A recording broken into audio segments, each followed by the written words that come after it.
Bueno, 25 minutos pasaron de las 3 de la tarde, aquí seguimos en el delivery, hasta las 5 de la tarde te seguimos haciendo compañía. Acordate que nos puedes mandar un mensaje al 2901 63 59 08. Bueno, hace nada, unos días nada más, pero nada, 2 días creo, surgió una nueva encuesta de la consultora Suban Córdoba, que da algunos datos que son interesantes, sobre todo porque la consultora viene hace bastante tiempo haciendo un trabajo sistemático. A veces a mí me parece que con todo lo que pasa siempre con las encuestas, siempre tomarse en todo caso de aquellos que hacen un trabajo metódico mes a mes, arroja, si se quiere, datos que son mucho más fiables que los que son encargados pura y exclusivamente para un momento particular. Bueno, y da algunos datos que me parece que está bueno repasar, pero lo vamos a hacer directamente con una de las fundadoras y directoras de la consultora, en este caso Paola Suban. ¿Cómo estás, Paola? Gonzalo Benito Zamora te saluda aquí desde Ushuaia. Gracias por atendernos. ¿Qué tal, Gonzalo? ¿Cómo estás? Un placer. Gracias, bien, igualmente. Bueno, algunos datos que me da la sensación de este adelanto que hizo la consultora, que va a estar en los próximos días dando ya toda la información, que generan algún cambio respecto de las mediciones que han venido haciendo hasta ahora.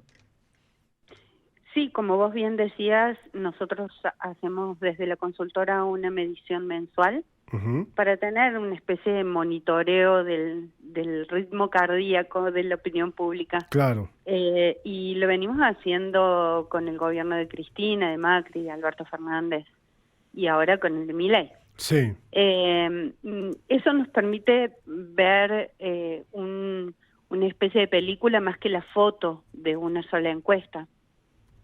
Y lo que hemos podido encontrar con el gobierno de Javier Milei es que hay una pérdida de consideración pública, si se quiere, en este caso de aprobación de la gestión de Milei desde que asumió hasta hoy, que fue bastante marcada en el primer mes. Si lo comparamos con el resultado de las elecciones, él gana en segunda vuelta por un 56%, 56 y pico, y el primer mes tiene una aprobación de gestión del 47, 46%.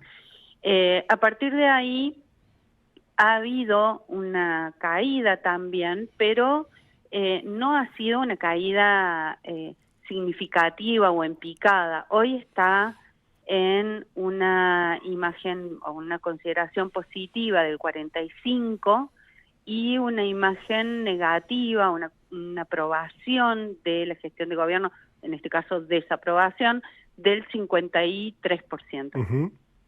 ¿Y esos datos son lógicos, son normales dentro de otros presidentes que ustedes han sabido medir, teniendo en cuenta la altura o el transcurso del mandato que llevamos? Bueno, mira, yo veía la publicación de un colega el otro día de esa comparativa y me puse a buscar datos propios para ver si eran consistentes y es real que durante el gobierno de Mauricio Macri, los primeros 6 meses, Macri tenía una aprobación de la gestión del 60 y pico %, y Alberto Fernández del 71%. Que después empezaron a perder, unos más rápidos, otros más lentos. Alberto Fernández tuvo una pérdida muy en picada cuando la foto del cumpleaños de la primera dama en Olivos durante la pandemia, ahí tuvo una pérdida muy, muy importante, muy significativa. Pero digamos que ambos, tanto Macri como Fernández, a los 6 meses tenían el primero 60 y el segundo 70. Hoy Milei tiene el 45, perdón. ¿Nos puede parecer mucho o poco? Bueno, eso depende de quién lo apoya o de quién está en contra de su gestión, ¿no? O no aprueba su gestión. A mí me parece que el impacto de las medidas que ha implementado Javier Milei desde que asumió es muy significativo, Sí, pero además no tenemos que guiarnos solamente por la imagen o la aprobación de gestión, porque por eso nosotros hacemos trabajos que a veces los presentamos en 2 o hasta en 3 veces, porque preguntamos desde distintos ángulos la valoración que el ciudadano o la ciudadana tienen de una gestión gubernamental. Cuando preguntamos sobre indicadores económicos, bueno, la realidad es que los números no son tan buenos. Hoy solamente un 16% dice que puede llegar a fin de mes y ahorrar. Es decir, que claro. tenés más de un 80% de argentinos que o llegan a duras penas a fin de mes o no llegan directamente. Entonces, hay muchos datos de contexto que tener en cuenta cuando hacemos el análisis, más allá de la imagen o de la pura aprobación de gestión. Claro, claro. Paola, ¿puede darse que un mismo grupo de personas responda, por ejemplo, que tiene, qué sé yo, una mala mirada de lo que está pasando en términos económicos, pero que a su vez responda positivamente tal vez sobre la figura de un presidente, como en este caso Milei? Es decir, ¿puede Sí, existir sí. esa disociación? Sí, que en realidad no es una contradicción. Fíjate que las expectativas que genera un dirigente político, que de hecho además fueron muy importantes en términos de ser un dirigente nuevo, que venía de afuera de la política, que venía a romper con la casta, pero además con un sistema que la ciudadanía identificaba como corrupto, como ineficiente, un Estado que no alcanzó a dar respuestas ni en el gobierno de Macri ni en el gobierno de Alberto Fernández, ¿no? Y esto me parece importante destacarlo porque el enojo de la ciudadanía con la clase política no tiene que ver pura y exclusivamente con una cuestión partidaria. El solo hecho de pertenecer a la clase política ya significaba una valoración negativa por parte de la ciudadanía, ¿no? Sí, Entonces, esta promesa de romper con ese estado de situación y además de mejorar la calidad de vida de la gente en términos económicos específicamente, generó expectativas muy altas. Cuando pasan unos meses de gobierno, si esas expectativas tan altas no se cumplen, claro. hay una apuesta a futuro que todavía puede estar vigente, pero con la identificación de que esas expectativas no se están cumpliendo en el presente. ¿Qué quiero decir con esto? Cuando preguntamos, para ponerlo un poco en números, si nosotros preguntamos, ¿usted está mejor económicamente con el gobierno de Javier Milei? ¿Ha mejorado su economía personal con el gobierno de Javier Milei? El 70% nos dice que no, que empeoró. Claro. Y tenés un 47% que ve con buenos ojos la gestión del presidente. Entonces, hay un porcentaje de la ciudadanía que, independientemente de si le está yendo mal, todavía tiene expectativas de que puede mejorar o de que el presidente puede cumplir con esas promesas que hizo con preelectorales, ¿no? Claro, sí. Y Paola, estamos hablando con Paola Suban, es politóloga, directora y fundadora de la consultora Suban Córdoba. Paola, ¿puede ser también que, por ponerlo así, el rechazo a lo anterior y el disgusto, si se quiere, sobre todo me parece a mí con los últimos 10 años de la situación socioeconómica de la Argentina, haga que incluso empeorando la realidad concreta en la actualidad, haya gente que todavía siga pensando que este es un camino alternativo que se puede seguir, siga apoyando el camino que está planteando Milei? Sí, de hecho, lo estamos viendo muy claramente en los números, ¿no? Y yo creo que de alguna manera es la explicación de por qué, entre otras, porque no es la única, es la explicación de por qué el resto de la clase política tradicional no atina a ejercer una oposición más fuerte o más firme con el presidente Milei frente a numerosas medidas. Hoy se está debatiendo en el Senado el destino de la ley base, Sí. ¿no? Y hay un sector de la política que claramente identifica que es muy negativa para el país, pero hay también una oposición dialoguista que quiere darle las herramientas al presidente, que quiere de alguna manera responder a esa mayoría del 56% que lo votó en segunda vuelta, y que no quiere ponerse de frente con una ciudadanía que lo votó mayoritariamente. Entonces, yo creo que hay un sector importante de la ciudadanía que tiene expectativas positivas con el presidente Milei. Ahora, si tenemos en cuenta que como el gobierno hace la cuenta, lo votó el 56%, pero hoy lo apoya el 43%, bueno, ha tenido una pérdida de apoyos muy significativa.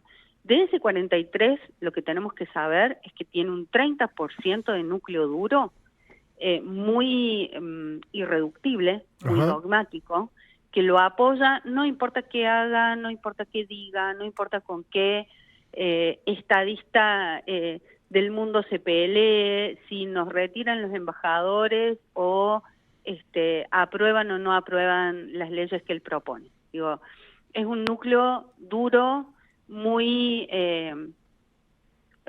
firme, que lo va a seguir apoyando más allá de los resultados que tenga en su economía personal.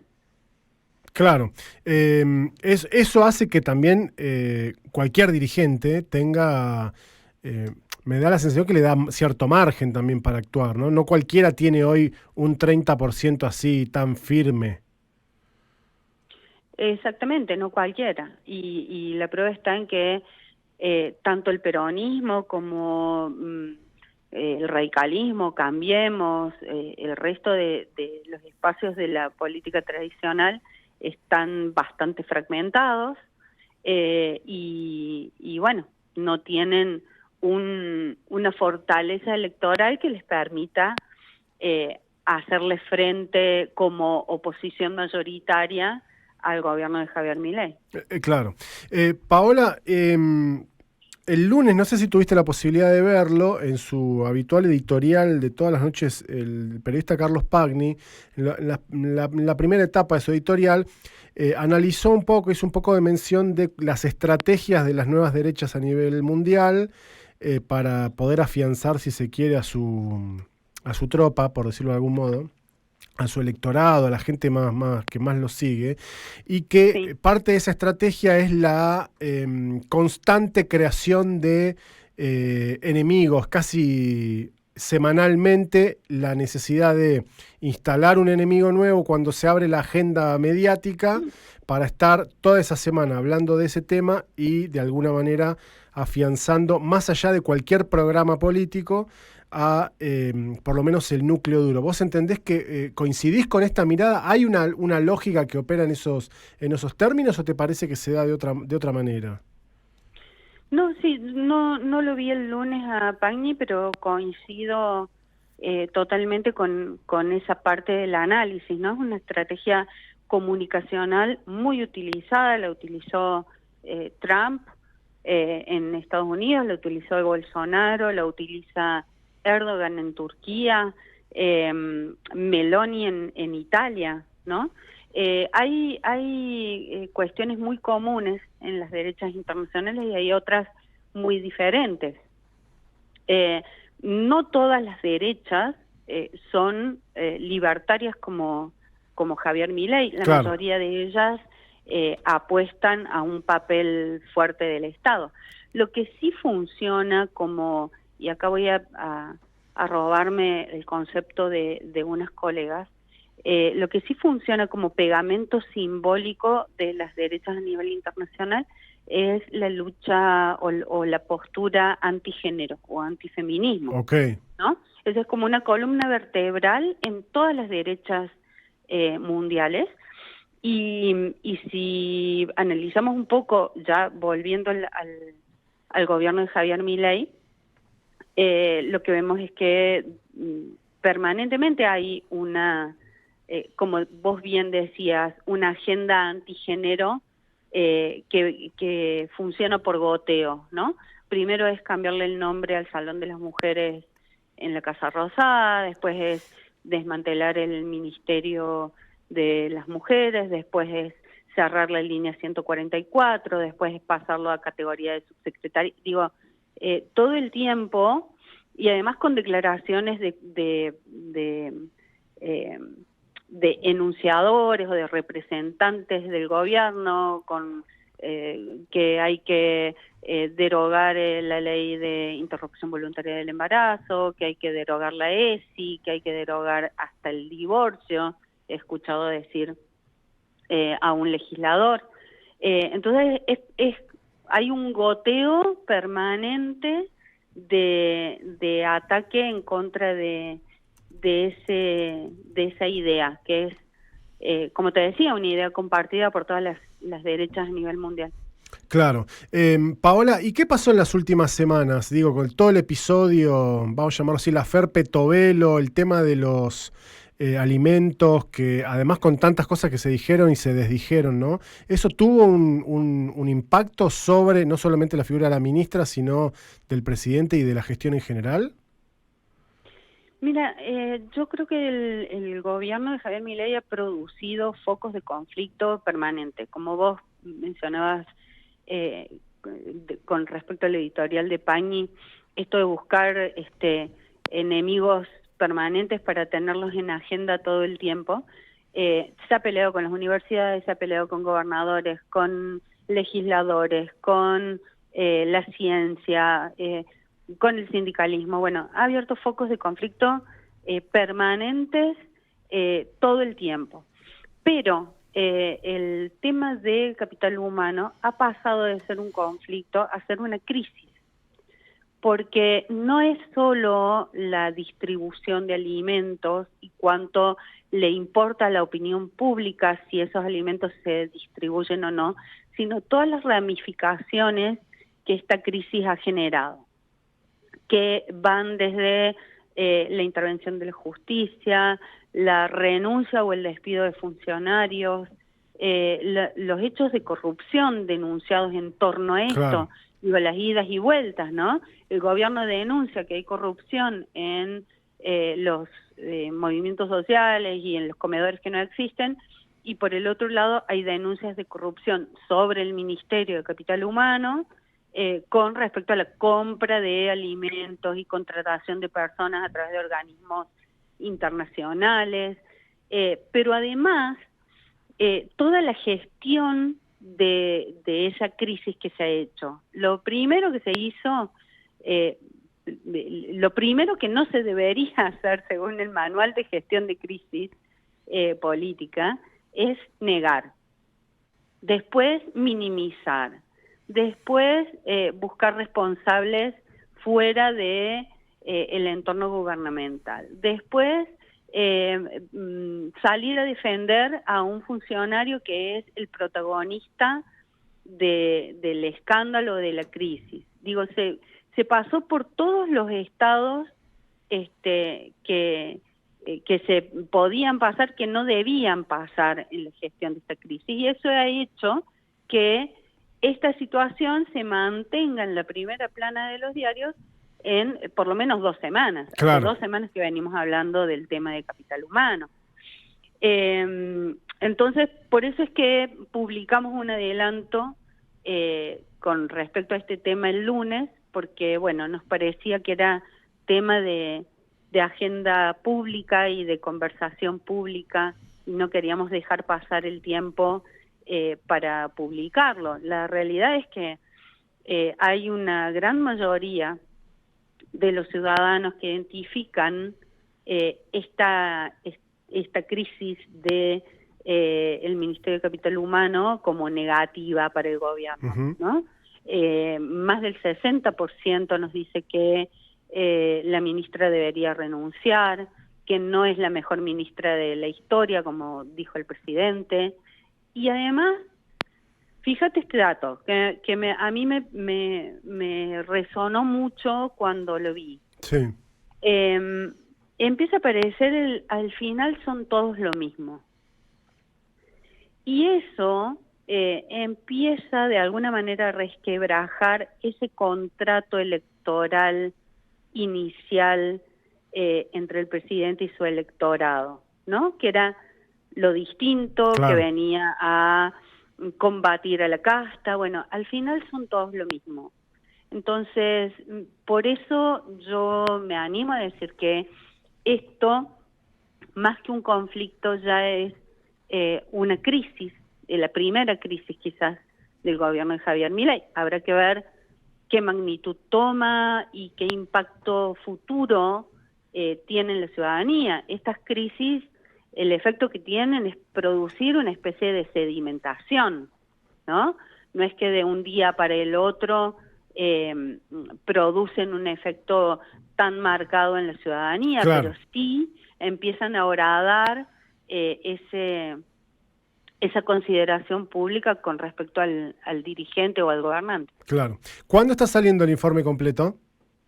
El domingo, El domingo. Bueno, próximo domingo, sí. estaremos atentos entonces. Paola, muchísimas gracias por atendernos y poder conversar con nosotros. No, por favor, un gusto. Un gusto, Gracias, igualmente. buenos Hasta días. luego. Hablábamos con la politóloga y directora de la consultora Suban Córdoba, Paola Suban, justamente. Su socio es Gustavo Córdoba, de la consultora Suban Córdoba y Asociados. Bueno, el próximo domingo estaremos viendo los datos más abarcativos de toda esta encuesta, que además, insisto, lo interesante es que la consultora labura mes a mes, entonces uno puede ir por lo menos haciendo un seguimiento de los datos.